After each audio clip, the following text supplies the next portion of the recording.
Hey everyone, want to welcome you to U.S. history from 1877 to the present. Why 1877? Well, 1877 did see one of the most contentious presidential elections in American history. I know you guys have no experience of contentious presidential elections, but try to imagine in the past in which elections didn't go quite as smoothly as we would like them to. This particular election was resolved in a way that ended the period known as Reconstruction. Reconstruction, the period after reconstructing from what? Reconstructing from the Civil War. And so America, in some ways, was trying to put the Civil War behind them there in 1877. I believe this is one of the reasons why we choose 1877 to kind of mark the ending of one period of American history, the beginning of another. It's such a dramatic the America that is built after the Civil War, I think, is so dramatically different than the one that was there before. I like to talk about this in terms of America 2.0 and America 1.0. So in this course, you're really going to be learning about America 2.0. That does suggest that there was an America 1.0. America 1.0 was, and I'm really showing my age here, was kind of like Windows Vista from was it the 90s, the 2000s? Anyways, it was the Microsoft Windows that as soon as it came out, we wanted to kind of get rid of it. It crashed badly, and so did America 1.0. That more perfect union, which our founding fathers believed we were creating back in 1788 with the U.S. Constitution, it didn't end well, and we have 700,000 Americans dead and a country torn apart through civil war. And then the years after the Civil War, it was up for the United States to try to find both a new purpose and a new unity out of the disaster that had come from that Civil War. So what I want to do in this lecture is kind of give you a snapshot of what America was like in 1877. And the word that I'm using is localism. For most Americans, their experience of 1877, their experience of being an American in 1877 was defined by their local experience, as opposed to, say, national experience. It's very easy for Americans today, even with our divides, it's very easy still to talk about America as one thing, as a nation, and to imagine that, or to imagine that we should have unity. That was just not possible in 1877. For part, and this is you see a picture there of how many Americans lived in 1877. How could your experience be anything other than local? Your ability to know what was going on, even just miles away, forget hundreds or thousands of miles away, was impossible. Even if you wanted to know what was going on. You couldn't, and because you couldn't, you tend to not have that particular interest, and so your reality was very much defined by your local experience and your isolated experience at this time. This was the predominant experience of Americans in 1877. This local experience, because of that, this idea of I'm proud to be an American. That would have made no sense in 1877, just like it would have made no sense in the 60, 70 years before that time either. What is an American? What does somebody in Iowa have to do with somebody in New York, have to do with somebody in Florida, have to do with a gold rusher out to California? Nothing. You know very little, if anything, about these people, and so this idea that you're proud of this thing, this is the idea of America just did not exist in 1877, and obviously because of the Civil War, but even minus the Civil War, the idea of there's some kind of larger identity that connects people across these vast distances who have no way of knowing each other or interacting with each other. This idea that somehow we are bound by this kind of mystic sense of being an American, it was not there. So there isn't a sense of national identity. There is this kind of your personal and your local identity. you be much more likely to say, I'm proud to be a Michigander, I'm proud to be a Texan. That made more sense, but proud to be an American is just not there. So, and this kind of gets at one of the reasons that we study history. So it's important for you to think about why do we take or require history classes. The connection between history and identity is intimate. When we think about um, answering the who are you question. Somebody asks, who are you? You're probably going to talk about your past. You're going to talk about your past experiences. You can talk about what you've done. You're going to talk about what you've thought in the past, right? You're going to give people a history lesson about you. This is history is one of the primary ways that we understand what a thing is, understand its identity. And so if we want to understand what it means to be an American in 2021, we need to understand something of its history to be able to answer that kind of question. So understand that when we're dealing with history, we're not dealing with abstract clinical knowledge of past dates and names and persons and events. We are dealing with this question of identity. Who am I? Who are we? What is this thing that we call America? These are really the central questions we're trying to answer in this course. And in 1877, your identity was of a much more local variety. But as I said, this lecture is entitled Localism in Transition. We are already beginning to see in 1877 the forces that are going to transform America from this kind of localized reality into a national reality. We're already seeing the forces that are going to connect our friend here to people across much larger and vast distances. I don't know how he gets in here. You'll see him pop up in my lectures from time to time, and I don't know how it is. I think what it is there's some people imagine a close connection between us. Some people say that I look like this individual. I'll leave you guys to decide that. So when we happen to be in person again, maybe if I see you, pointing at me and laughing at me, I'll know that you think that I look like this particular individual. We'll see. But there's a lot of different forces we could talk about. Telegraph, for instance.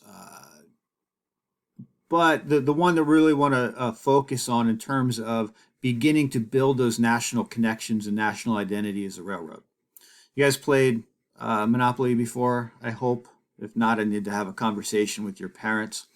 But yeah, those railroads, the Pennsylvania, the Red Ring, the B&O, Short Line, that's all comes out of this era of American history. This is the great, the years after the Civil War up to 1900, the great railroad years of the country, where the railroads were literally the engine, not just of the American economy, but of American history, American identity.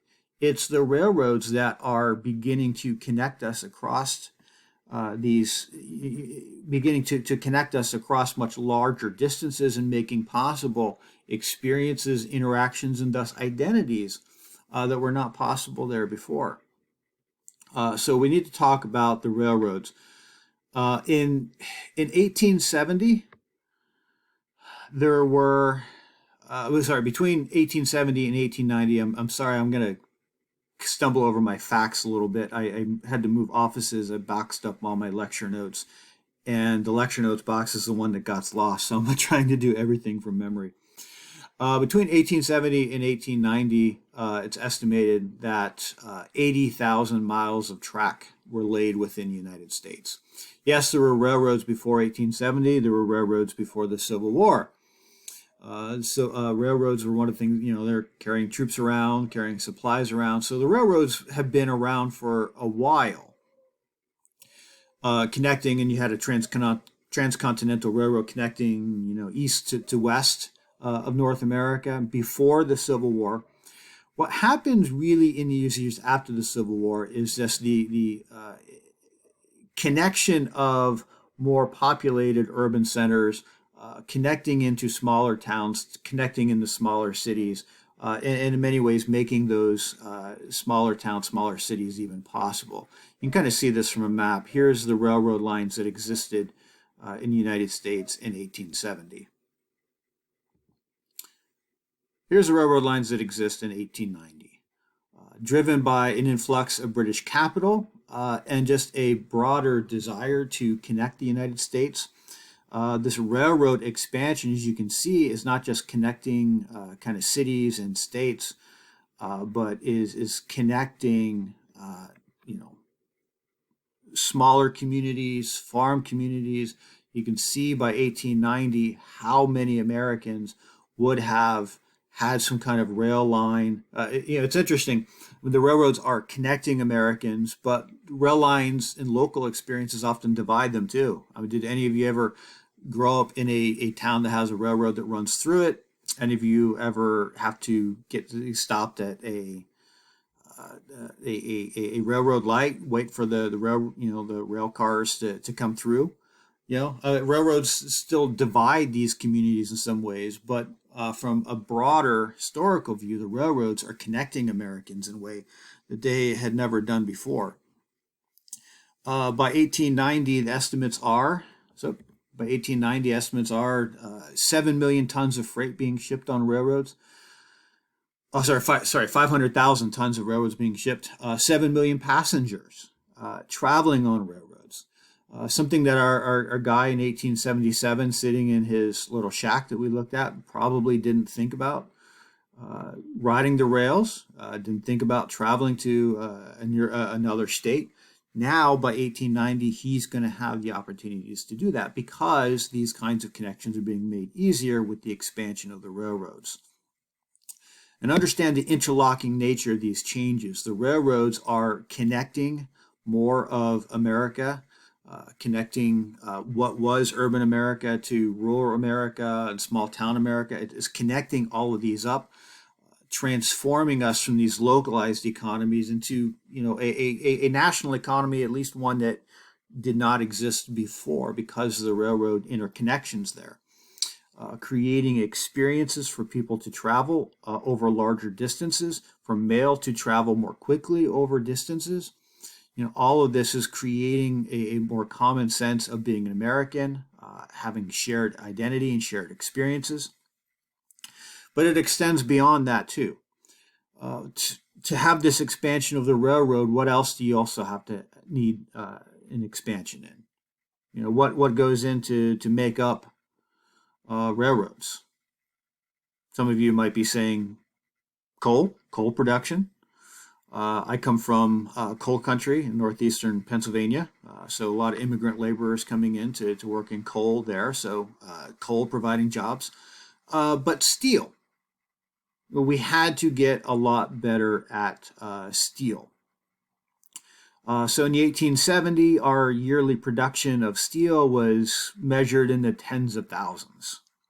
By 1890, our production of steel was measured in the millions. I think 1890, we are producing around 1.7 million tons of steel each year. Our good old guy you might remember from high school lectures, Andrew Carnegie, head of U.S. Steel. Yeah, he's the guy doing this, producing the steel. 80% of steel production went to the railroads. Demand for railroad expansion for travel and commercial reasons is producing changes in the way that we producing these heavy industries like steel production, forcing us to get better at production. And that interlocks too, because to have steel expansion or mining expansion, what else do you need? You need the people to actually do those particular jobs. And where are they coming from? This was a generation of farm folk, particularly young farm men, who now have opportunity. Like now they can imagine something other than being a farmer. Okay, now they can imagine a different life, a different experience. And so this was, a 30, 40-year period where young men are leaving the farm, leaving farm communities, leaving small towns and moving into places for these new jobs on the railroads, for U.S. Steel, in coal mining, right? Our economy is not just growing, it's becoming more diversified too. And people are moving out of agriculture and moving into industrial production or some kind of service production for those industrial workers. It's just understand the expansion of this major infrastructure development, the expansion of the railroads is having all this ripple effect. It's not just that it's not just making economic connections greater, but it's producing all these economic changes and new economic developments with it too. So the railroads were just incredibly transformative of the American experience. Overall, transitioning us from 1877 into the 1900s from a predominantly local experience and economy to increasingly, certainly a national economy in a more nationalized experience too, as railroads are connecting goods, but they're connecting people in new ways too. For as much as the railroads unite us, though, we have to understand the way that the railroads divide us. Railroads, for as great as development as they were for the country, were also incredibly unpopular in some ways too. And this had to do largely with the size and the power of the railroad companies. Why why do the railroads have such a prominent place in the monopoly game? It's because in some ways these are Americans' first monopolies. These are America's first, not our first corporations by any means, but our first large private corporations. Americans had corporations before the Civil War, but corporations, these tended to be smaller and they tended to be much more under state supervision, state regulation. The railroads after the Civil War are generally considered to be America's first private corporations, meaning they are much freer to develop and conduct business without government oversight. This is new in world history. It's new in American history too, and people weren't quite sure what to make of it. And so the railroads, for all the good that they were doing for the country, became very unpopular. They were the heads of these railroads in particular. And granted, the B&O Railroad, the Reading Railroad were not anywhere near the kind of monopolies that we would have today. They never measured a Walmart or a Microsoft, for instance. I think by 1900, 33 companies controlled maybe 66% of the rail lines, which we would consider to be, pretty diversified by present day standards. But for its time, this was a new level of centralization of economic authority in this very important industry, the railroads. Should private individuals, the heads of these companies, have that much power? And a lot of people said no. And so they called the railroads and they called the railroad owners robber barons. These railroads were robbing the American people. How were they robbing them? In a couple of different ways. Farmers in particular hated the railroads because the railroads were free to set freight rates however they pleased. And there were all kinds of practices that farmers just didn't appreciate. For instance, if you shipped more goods over longer distances, you paid less of a rate than somebody who shipped a smaller amount of goods over smaller distances. Now, we can understand that from economies of scale today, but this is kind of new for Americans to wrestle with, and farmers were pretty ticked off. And understand farmers in the years of the Civil War were under particularly difficult circumstances. We'll talk more about that a little bit in a future lecture. So they're already struggling, even with as hard as they're working, and the harder that they work, the more they seem to struggle. Then enter the railroads with these freight rates. And it just seems like to the farmers, these railroad companies were literally robbing farmers, not just of their profit, but of their ability to continue their farmer lifestyle. and its farmers who were the first ones who were calling upon government, particularly at the state level, first, calling upon governments to pass legislation that would limit the ability of railroads to set freight rates. It wanted government oversight over these railroads. We'll continue to come back to this issue. Some people would say, the government controlling the economy, that's socialism.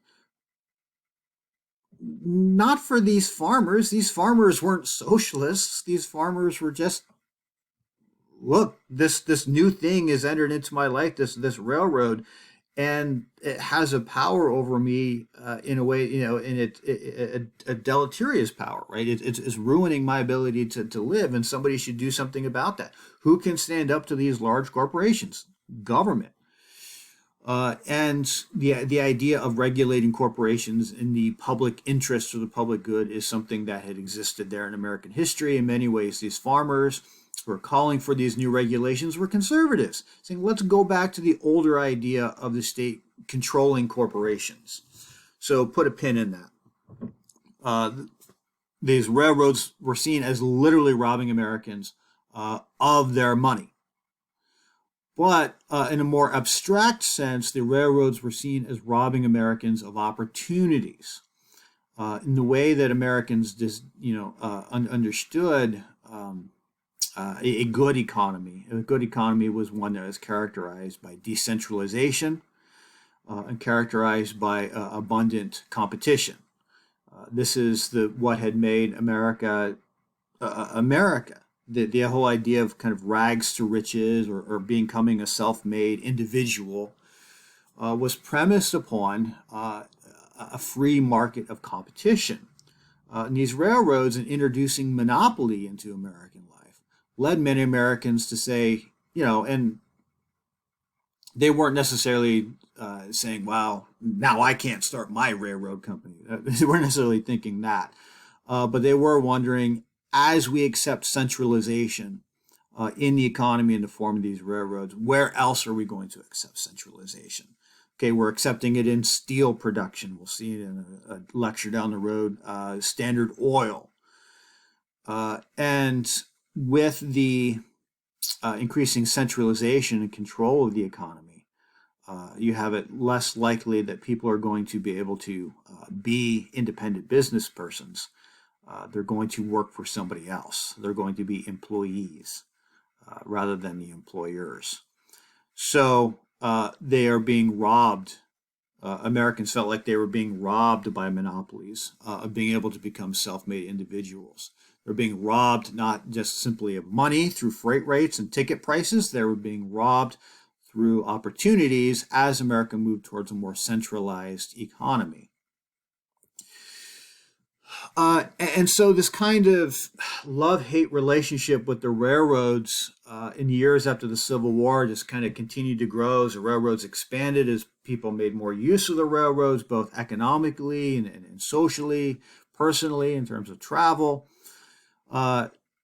People in some ways loved the new conveniences and experiences and opportunities opened up by the railroads, but they also feared the railroads, particularly the private nature of the railroads.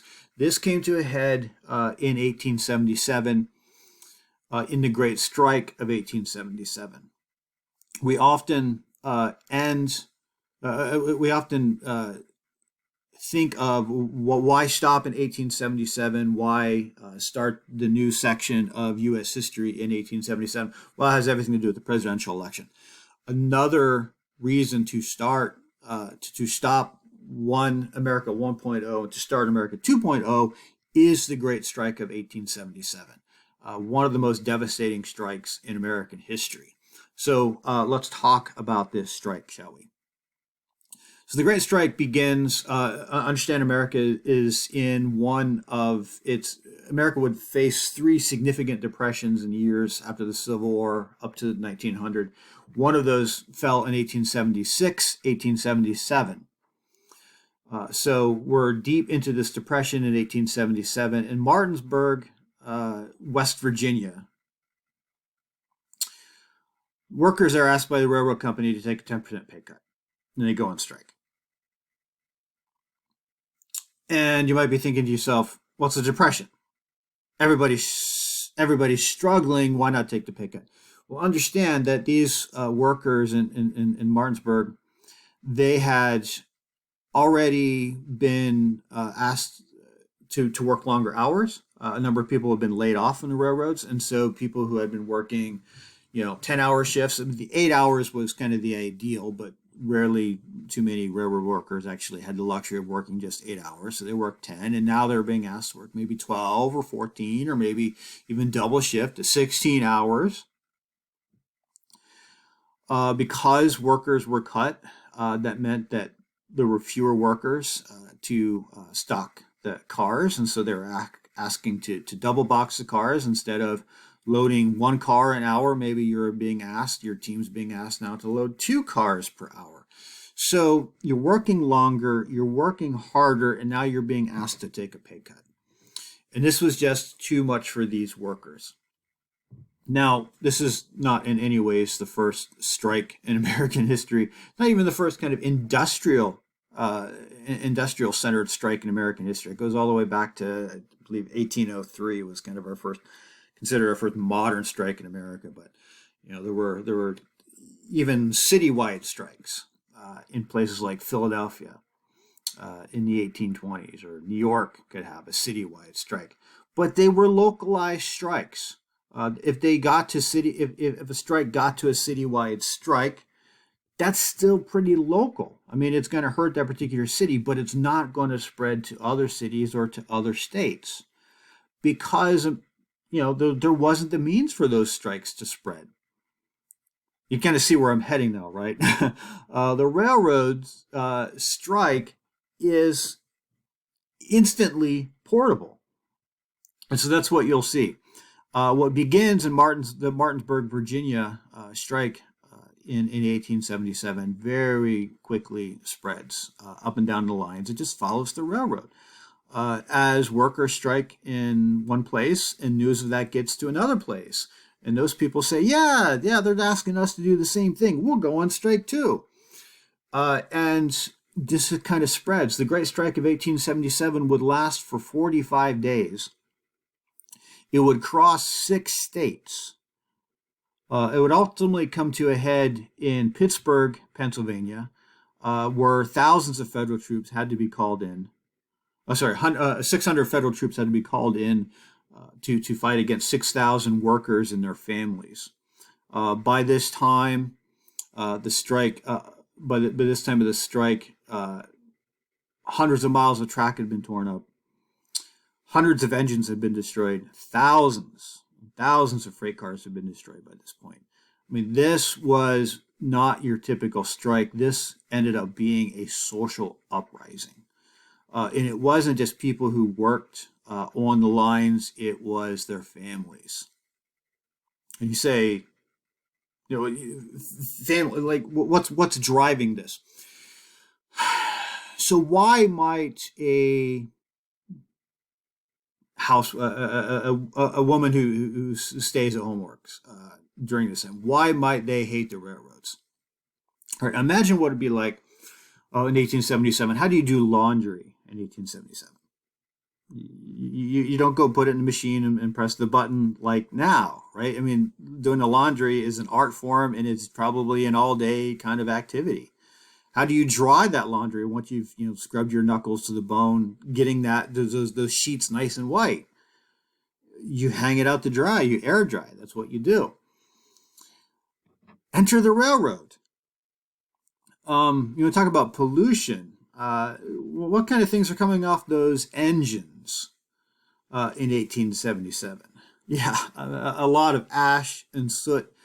We had wind back in 1877 too. So you can kind of see how all this is heading, right?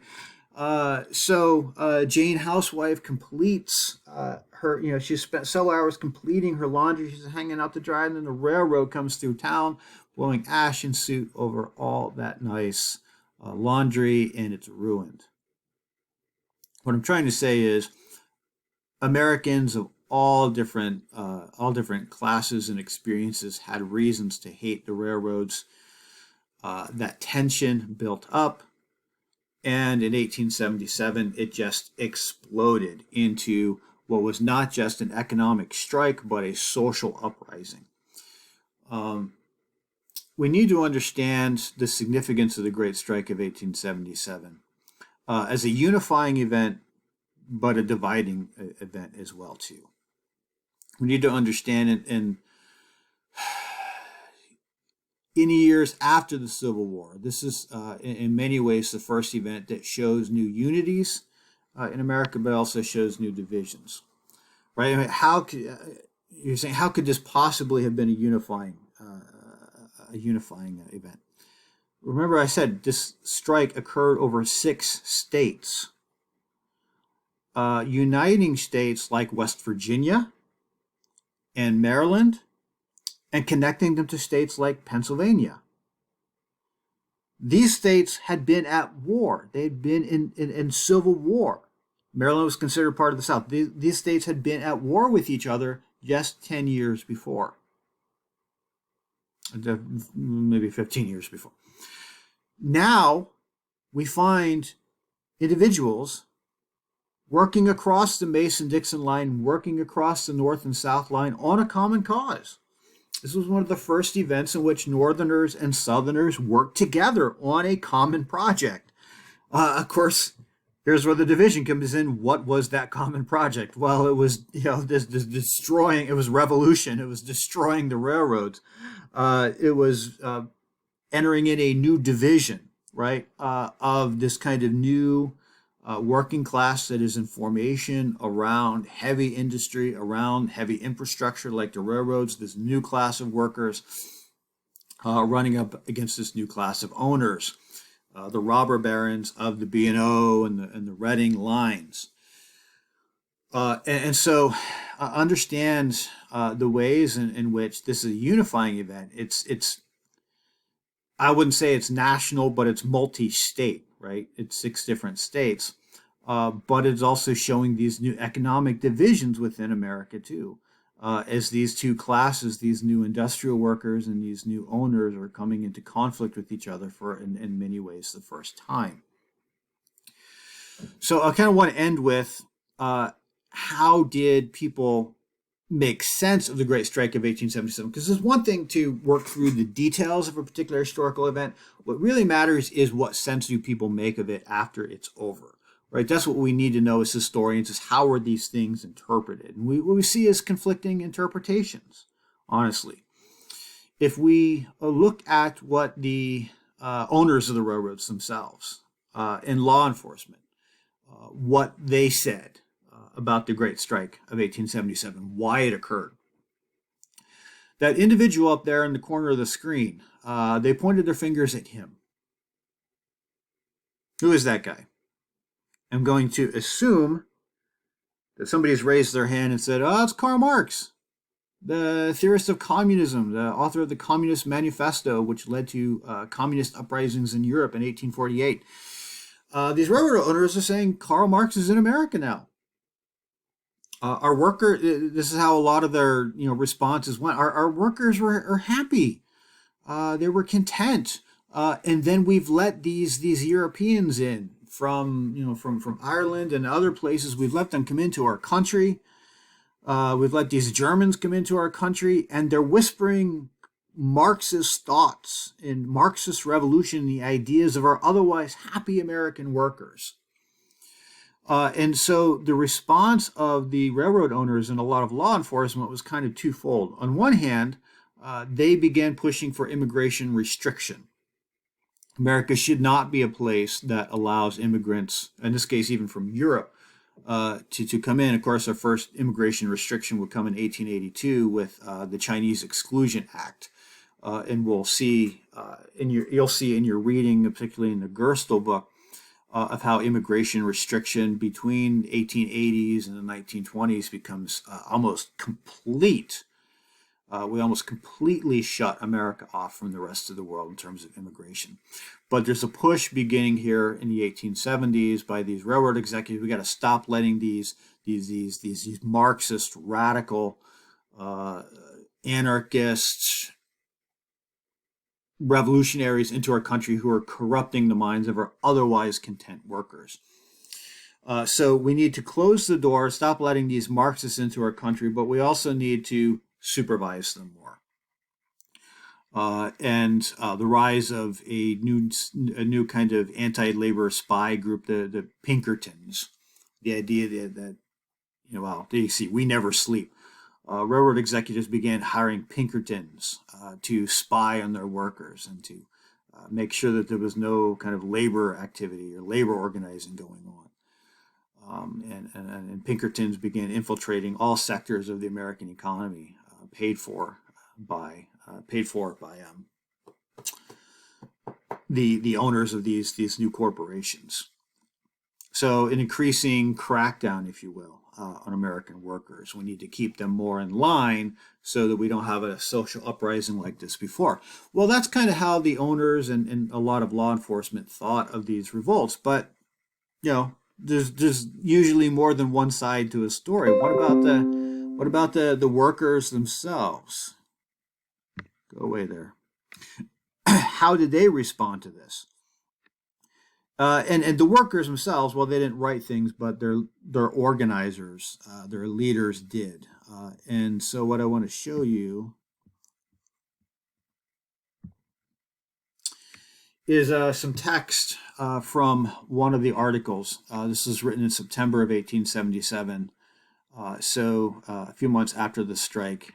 The person identified as just a striker writing in the magazine, the North American Review. We know that this individual was, he wasn't just a striker. He was probably a labor organizer. He's making an argument for fair wages. I don't know if he called his piece fair wages. Ultimately, the industrial workers by the 1890s were arguing for what they called a living wage. But you see those arguments starting to be developed here, coming out of the Great Strike of 1877. So I just want to read parts of it as we go. Look at that second paragraph where it says, it seems to me, need to step back a little bit.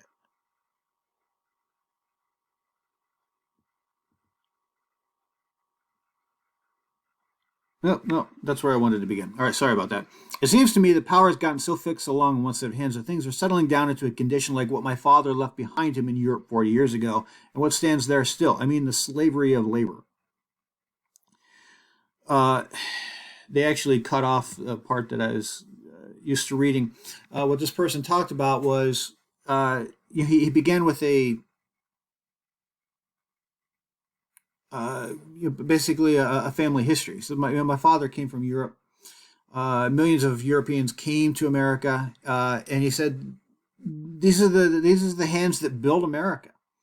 And when the country was threatened with insurrection, rebellion, these are the hands that went to war. These immigrants went and fought to preserve America. So we built America. We defended America during the Civil War. And now he's coming in and saying, it seems to me the power has gotten so fixed, so long in one set of hands, that things are settling down into a condition like what my father left behind him in Europe 40 years ago. And what stands there still, I mean, the slavery of labor. There is no greater insult you could give to somebody in North America than to say, you guys are really no better than Europe. What defined American exceptionalism in the 19th century is we're not like Europe. Europe has a caste system. They have fixed classes. They have an aristocracy there. And because of that, they have all kinds of class conflict. You had, major communist uprisings in Europe in 1848 and in the subsequent years after that. Americans are looking at that and saying, isn't it nice we don't have that? We don't have fixed classes here. We don't have an aristocracy. We're not like Europe. This labor organizer is coming along and saying, you know what the Great Strike of 1877 teaches me? We do have a caste system here. We do have an aristocracy. We aren't better than Europe.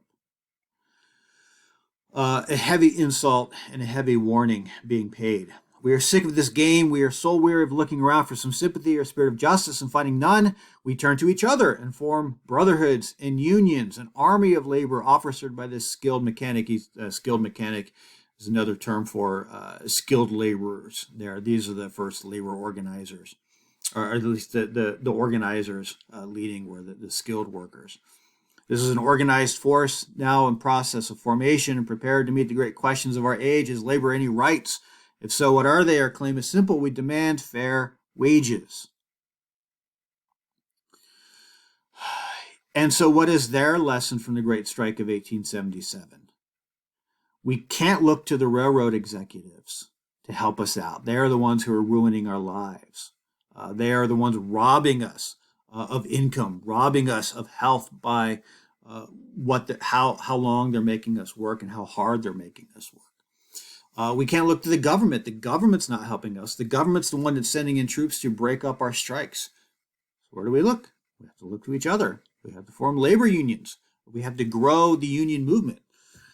So think about what's happening here. The railroad executives, their lesson from the Great Strike of 1877 is we need to police our workers more. We need to make sure they aren't forming labor unions. Whereas what's the lesson of this striker?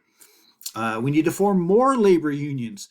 You can see how the Great Strike of 1877 suggested a new division in American life, but is also exacerbating those decisions at the same time.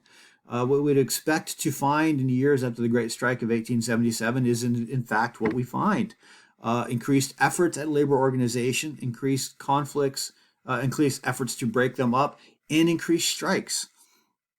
I can't remember the exact number here. I'm sorry, I don't have my notes, but the number of strikes between 1877 into 1900, we're talking about tens of thousands. It has to be measured in the tens of thousands of strikes between this new class of industrial workers living in cities and these increasing owners of private corporations. The strikes continue to grow during these years. Where is all this going to end?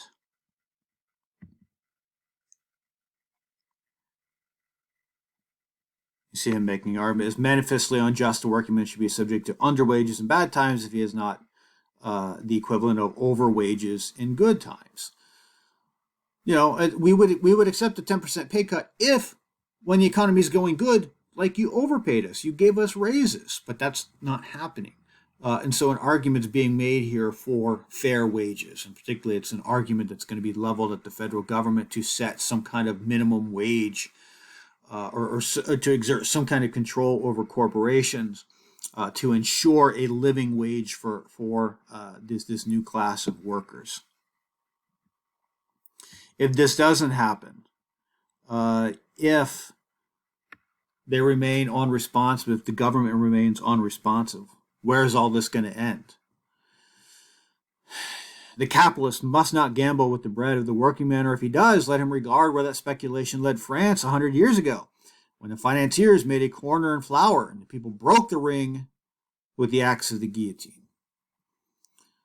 Of course, what event is he talking about that happened roughly 100 years before 1877 in France? Of course, he's talking about the French Revolution. How did the French Revolution begin?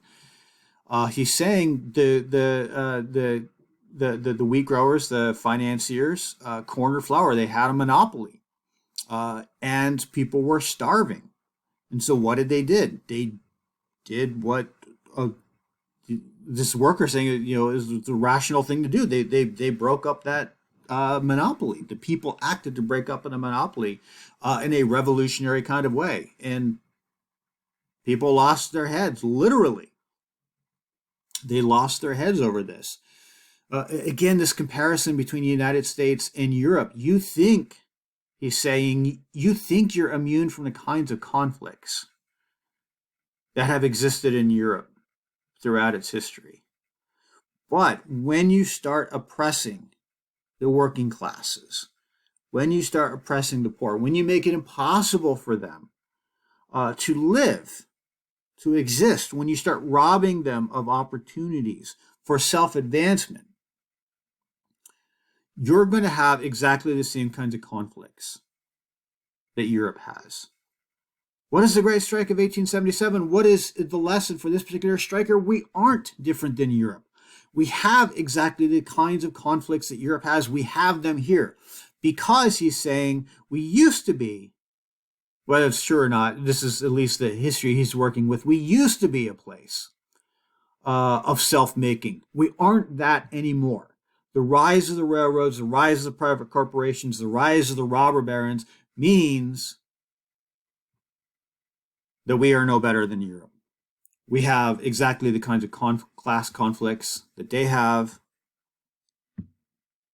And unless something is done with it, unless we are given fair wages, is just going to continue to grow.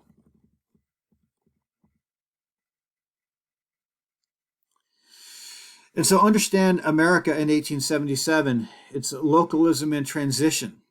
Predominantly, American experiences are still local, but there are forces underway that are already transforming compounding local experiences into what would become a nationalized experience, and what we take for granted today a sense of what it means to be an American. I know we're living with amount of significant divisions today. We'll be talking about those as we go through lectures and class, and kind of talking about how the past looks like the present, or as some people like to say, the present rhymes with the past. And so how do the divisions of the past, how do they anticipate, look like, or differ from our own divisions today? What can we maybe learn from them? But in 1877, we can see that Americans are, through particularly the rise of the railroads, Americans are being united in ways that they had not been before, but they're also being divided in ways that had not happened before. So we will see as we continue through lectures the ways in which Americans are increasingly interconnected with each other. The word that people would use is interdependent. This interdependent America would continue to grow apace during the years, but Americans didn't feel they didn't feel like they were being united. They felt like they were being divided. And so we'll come to a decade like the 1890s, which feels which in reality, Americans were more interconnected with each other economically, socially, culturally, in ways that had not been possible or conceivable or even desirable in years before the Civil War. And so the 1890s was this age of interconnection. But that's not how most Americans experienced. They felt like they were standing on the verge of another civil war. In the same way that some of your parents would feel like, are we on the verge of another civil war? It's so easy to miss all the things that connect us and unite us. Sometimes we get lost in that. And just like today, we're wondering, are we on the verge of another civil war? I can say we're not. Americans in the 1890s were wondering that too. So in future lectures, we'll explore this kind of paradox of American unity and American division. Hey, you made it through lecture number 1, and have a good one.